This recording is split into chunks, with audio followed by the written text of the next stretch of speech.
Hi guys, today is Monday.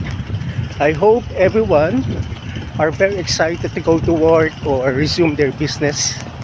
So upon waking up, make sure you thank God. And let's pray for all those who are sick.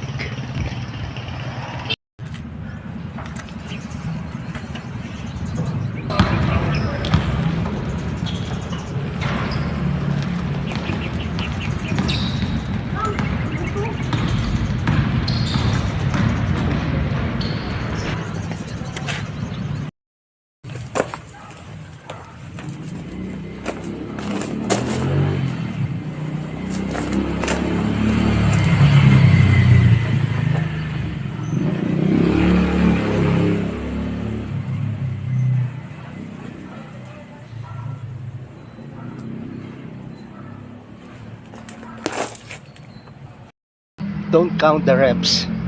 Start counting when you feel the pain.